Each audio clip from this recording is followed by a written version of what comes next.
नमस्कार बंधुरा आज के मम किचन থেকে জয় মন্ডল বলছি। আজকে আপনাদেরকে আমি নেপালি স্টাইলে আলুর দম চিরা বানিয়ে দেখাবো।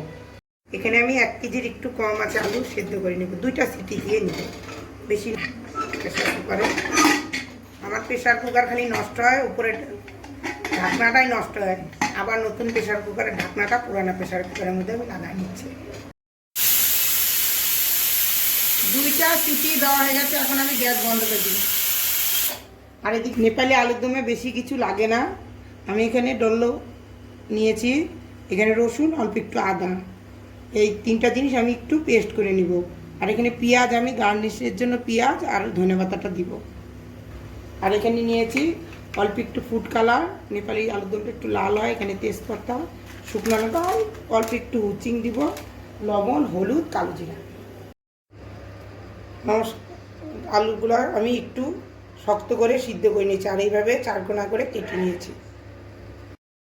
কড়াই গরম হয়ে গেছে, এখন আমি সরষের তেল দেব।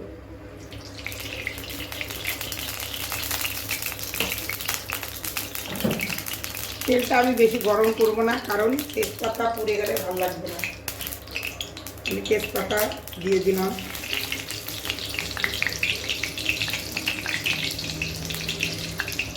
শুকনো লঙ্কা দিতে দিলাম,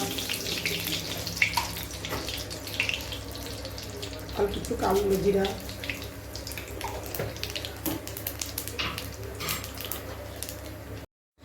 আর লঙ্কা, আদা, রসুনটা আমি বেশি মিহি করে পেস্ট করে নিই। এইভাবে একটু খসখসা থাকলে ভালো লাগে।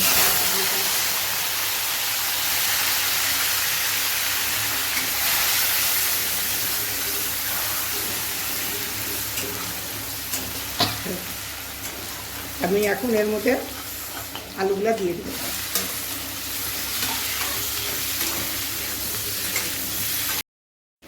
এখন আমি এর মধ্যে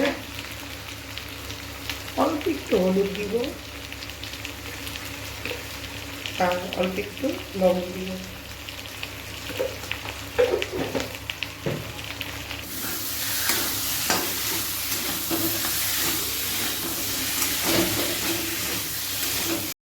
অল্প একটু জল দিলাম,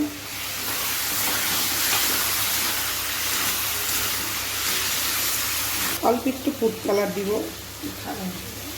জলের মধ্যে গুলাই নিলাম, এটা দিয়ে দিল। এখন দেখুন কালারটা কি সুন্দর হয়েছে। আর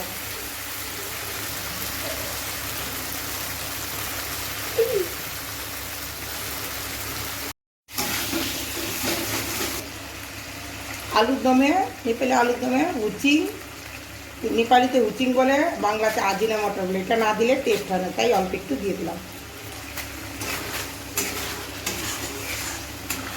এখন আমার আলুর দমটা হয়ে গেছে, এর উপরে এখন আমি অল্প একটু ধনেপাতা দিয়ে দিব। আমি এখন গ্যাস বন্ধ করে দেব। কতটা ঝোল রেখেছিলাম, আলু সব শুকিয়ে গেছে। এখন আমি প্লেট করব।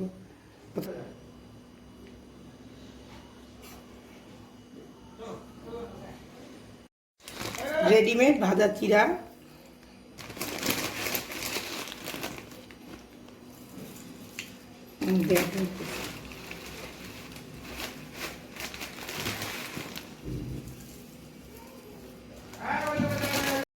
এর উপরে আমি পেঁয়াজ দিলাম অল্প একটু, আর অল্প একটু ধনেপাতা দিলাম। এইভাবেই সবাই নেপালিরা খায় আলুদা। আমার ভিডিওটা পছন্দ হলে লাইক, শেয়ার, সাবস্ক্রাইব করবেন।